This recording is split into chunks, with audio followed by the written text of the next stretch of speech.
Ya pemirsa, mungkin ada Anda yang memang sudah terbiasa mengingat istilah Zakon Kabinet atau juga Anda yang belum terbiasa dengan istilah Zakon Kabinet, tapi itu merupakan kabinet yang dibentuk era demokrasi parlementer pemirsa. Itu yang akan saya bahas di Apa Kabar Indonesia Malam. Apa itu Zakon Kabinet yang katanya isinya adalah orang-orang profesional atau teknokrat. Lantas bagaimana untuk jatah para politisi-politisi partai politik yang memang banyak mendukung pemenangan Prabowo Gibran pemirsa di pemilu tahun 2024. Kita simak informasi berikut ini.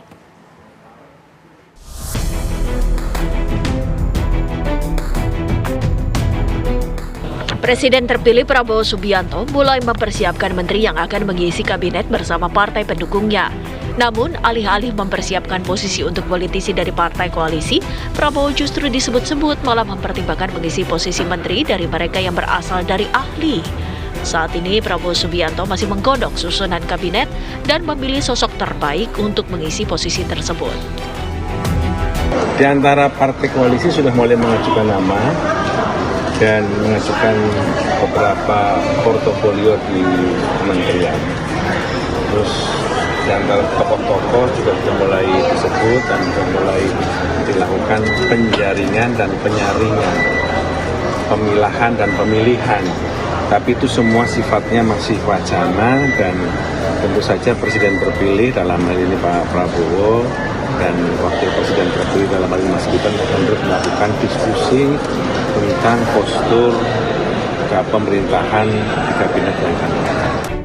Cita-cita Prabowo untuk membentuk Zakon Kabinet atau kabinet yang diisi oleh mereka yang berasal dari kalangan ahli dan profesional disambut baik oleh PDIP serta PKS.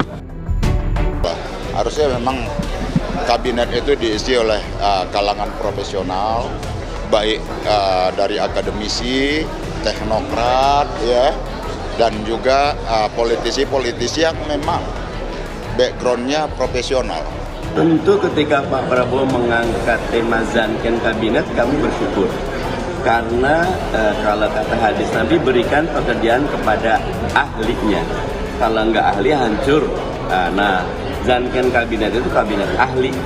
Tidak mempermasalahkan dari parpol, non-parpol, profesional. Tapi dua hal, dia punya kapasitas dan punya integritas. Dia punya... Lantas akankah cita-cita membentuk Zakon Kabinet ini bisa terlaksana? Bagaimana pembagian posisi menteri untuk politisi dari partai koalisi? Atau justru kalangan ahli mendominasi kursi menteri di pemerintahan Prabowo Gibran? Tim TV One mengabarkan. Ya pemirsa, bagaimanapun juga ini juga politik pemirsa, di mana pembentukan kabinet pasti memang sudah ada hak prerogatif dari Presiden terpilih Prabowo Subianto. Tapi ketika sudah disebutkan wacana pembentukan Zakon Kabinet, ini akan saya bahas di Apa Kabar Indonesia Malam. Proporsinya seperti apa akademisi dan juga teknokrat, bahkan juga partai politik. Mari kita bahas di Apa Kabar Indonesia Malam. Di studio TV One sudah hadir Waketum Partai Gerindra. Di sini ada Bang Habibur Rahman. Assalamualaikum warahmatullahi wabarakatuh, Bang. Waalaikumsalam. Dan juga Sekretaris Majelis Tinggi Partai Demokrat. Di sini ada Bang Andi Malarangeng. Ya, dari Partai Gerindra sudah ada, dari Demokrat sudah ada. Sekarang saya akan sapa juga yang merupakan politisi senior Partai Golkar, Bang Ahmad Doli Kurnia. Selamat malam, assalamualaikum Bang Doli. Belum tersambung tapi ya, sambil saya menunggu Bang Effendi Ghazali juga yang nanti akan bersama-sama dengan saya.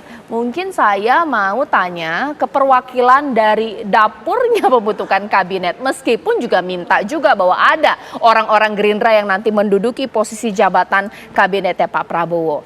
Apa sih alasan dari Pak Prabowo mengucapkan pembentukan Zakon Kabinet? Setahu kita Zakon Kabinet isinya adalah akademisi, teknokrat. Bagaimana proporsi untuk para partai politik seperti apa? Persoalan di kita ini adalah kita selalu mendikotomikan apapun, ya. Zakon Kabinet kita dikotomikan dengan kabinet yang terdiri dari kader-kader partai politik. Padahal kalau kita lihat de facto salah satu sumber rekrutmen ahli kita, tenaga profesional kita justru dari partai politik. Kita tahu kalau lihat struktur partai politik itu sendiri sudah menunjukkan profesionalisme. Hampir semua partai politik. Ada bidang-bidang yang pembidangannya mirip dengan kabinet. Ada bidang industri, bidang ekonomi, kreatif, ya, bidang perempuan, kemudian macam-macam ya. Kayak contohnya abang adalah bidang hukum ya. Artinya saat ini ya salah satu sumber rekrutmen tenaga profesional untuk mengisi posisi-posisi ya itu memang salah satunya partai politik. Itu fakta karena memang demokrasi kita sudah cukup maju ya.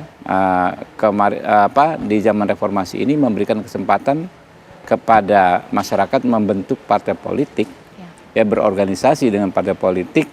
Dan partai politik mempunyai semacam program kerja internal masing-masing untuk memajukan kader-kadernya. Sehingga banyak tokoh-tokoh partai politik yang memang benar-benar pure profesional.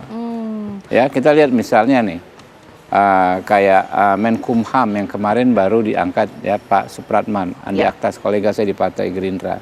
Siapa yang bisa menolak? Beliau sangat cocok di Menkumham. Karena dia seorang dokter ilmu hukum, seorang dosen juga, ya kan ya, paham sekali kerja-kerja tupoksi di Kementerian Hukum dan HAM. Jadi lebih dari profesional ya, pasti memang sangat menguasai bidang tersebut. Bang Habib, ini maksudnya bahwa kalaulah nanti Zakon Kabinet diisi oleh politisi, sebenarnya dia dulunya adalah ahli akademisi dan juga teknokrat. Bukan persoalan dulunya. Jadi ketika dia berpolitik itu bukan berarti status profesionalnya hilang. Iya. Saat ini pun tetap ya banyak sekali kok ekonom-ekonom hebat, ya ahli-ahli ahli-ahli politik ya itu yang memang ada di partai politik dan memang ya mohon maaf ya senior kita nih Bang Andi Malaranggeng ya beliau ini kan dari dulu kita tahu profesionalitasnya baru dengan kapasitas yang begitu hebat beliau masuk partai politik kan orang tahu kapasitas beliau gitu. Baik, kalau Bang Andi Malaranggeng sendiri sama tidak sih logika berpikir dengan Bang Habib bahwa belum tentu kemudian Zakon Kabinet itu tidak pernah masuk dalam keanggotaan partai politik. Sebenarnya ya agak mirip-mirip juga dia politisi, tapi dia juga ahli atau bagaimana? Karena memang salah satu fungsi dari partai politik adalah fungsi rekrutmen. Kita melakukan rekrutmen dari warga masyarakat untuk masuk dalam partai politik. Nah, yang dari masyarakat ini macam-macam keahlian.